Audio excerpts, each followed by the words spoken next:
So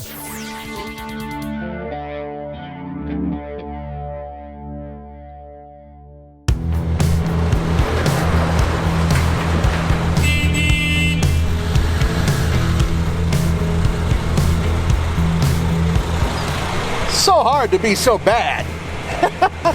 That's right, guys, I brought it back and it has changed. This is my 87 Suzuki Samurai. It's been modified a little tiny bit and it's ready to come back to TFL for a couple videos where we go off-road and have a little bit of fun. But right now I want to tell you all about the things that I've done.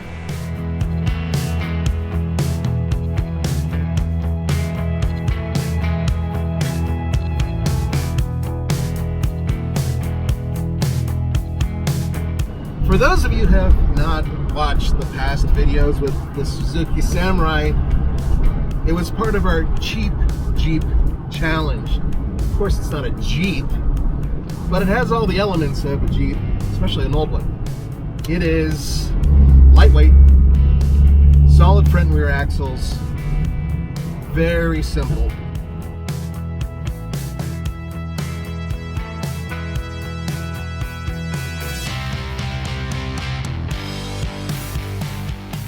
All right, here was the problem. When I got this vehicle, Roman said, well, you know, I got these really nifty sliders. Here you go. They weigh a combined over 90 pounds, and you'll see those on the side. And they're really effective, and they're beefy, and they're awesome. The problem is, putting that onto the stock vehicle wasn't an option. Remember, this thing puts out 60 horsepower, so all that extra weight, yeah, it's a little much. So, I had to completely rethink how I was going to modify this vehicle. And I wanted to do it for less than $1,000. Remember, I bought this, so I wanted to keep it cheap because I wanted to stay married.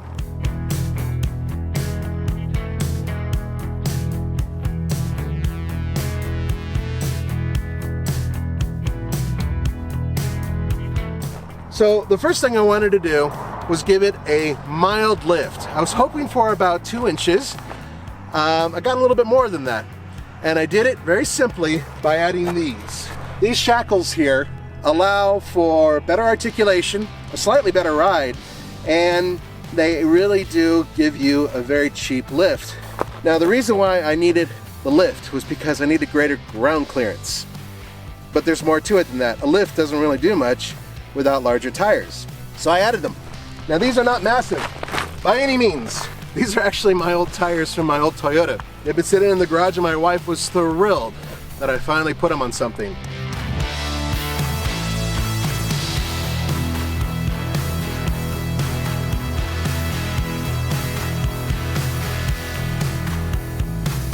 I actually had to go and buy these wheels, which used to be white, and I wanted to paint them and make them look kind of cool.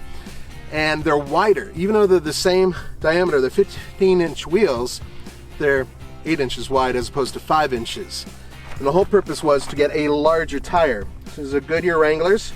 These are 235/75 R15s. Much larger than the originals. Allow me to show you. This is how you start getting ground clearance. But I didn't want to go crazy. I went to a whole bunch of online Suzuki organizations. I went to a couple Suzuki meets, and they all told me the same thing. Don't go crazy with tires. Don't go crazy with the lift. Try to keep it close to stock, only add a little. That's the whole purpose of this.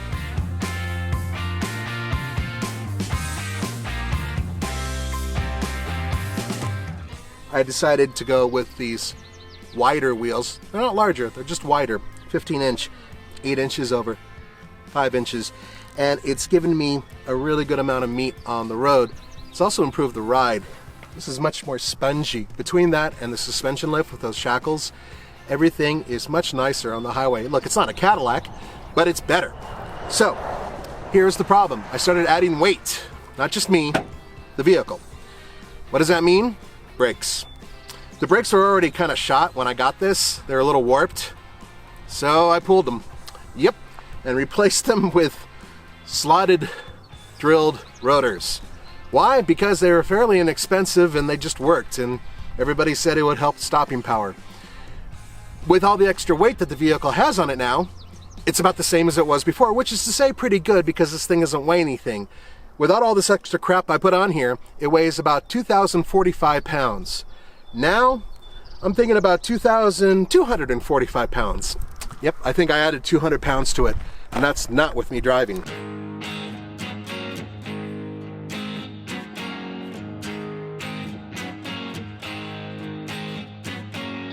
So you guys have been an important part of this little build because I've had a lot of input. So I have a question for you. I'm a little scared about adding extra weight, but I don't want to put a winch on it, yet I still go off-road. Well, a simple solution is adding a high lift jack. Now I already have one at home, and it weighs about 45 pounds, maybe even more.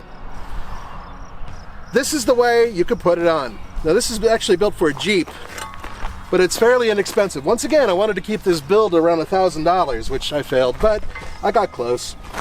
Now I'll have to drill new holes and probably put some brackets on here, but this is where it's supposed to go. Now on a Jeep, you would remove these bolts, put it on here, shove the bolts through there, and boom, you're done. Really simple, really cheap, really efficient. In my case, I'll have to drill new holes, which is no big deal. I don't mind doing that or adding brackets.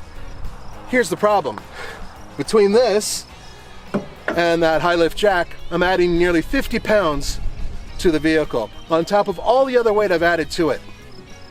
I don't know if I should do that or not.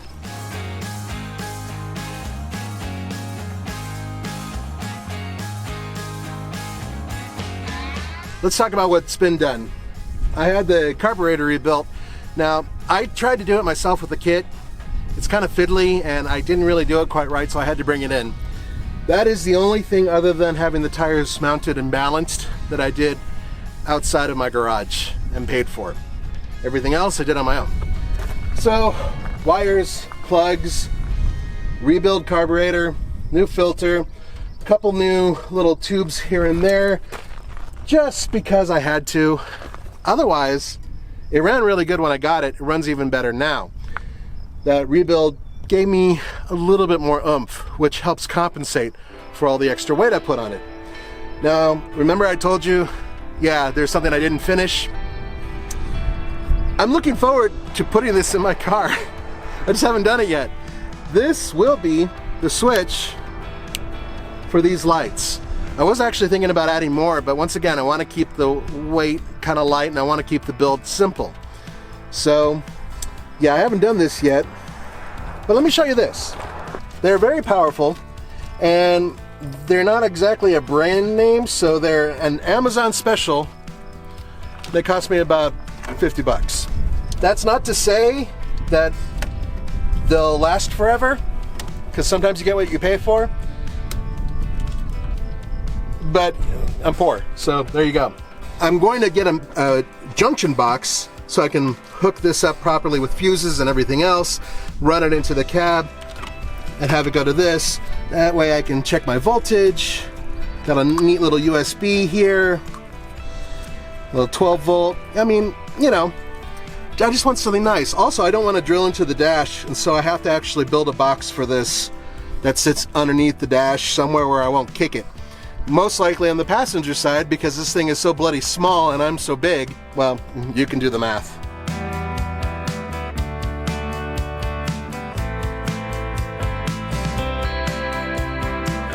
So here's another problem. Now, I mentioned that there's a little bit of rubbing that goes on when I'm off-roading or really pushing tight around a corner and then I lean. That's not so bad. This is, yes, I wanted to lift. Yes, I have a higher vehicle, but my angle of attack, it's not as good as it was before because these shackles come down. They were about this high, so this whole section here was a little bit more out of the way. Now this pops in front of the wheel. Now so far I haven't had any problems with it, but approach angle is really important, and by doing this I've taken away a little bit. So I don't know if that's a great thing. I think I'm going to replace these shackles in the near future.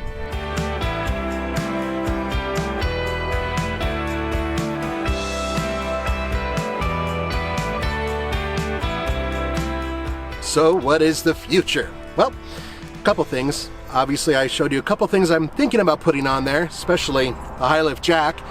There are a couple issues I'm having. It needs a proper alignment. I still haven't done that yet. Steering's a little wonky, got to fix that. Little things, but it is ready to go off-road. It is ready to challenge whoever comes along and says that their truck is better on a trail. I doubt it. But that'll have to wait for the near future. I want you guys to write in and let me know what you think I should do. Now seriously, within reason. I had a $1,000 budget for this vehicle. I'm over by about $500. And if I go too much higher, I will probably end up divorced. So I'm trying to keep it down while I still have this vehicle. Thanks so much for joining me for the Fast Lane Car. This is Nathan. I'll see you next time.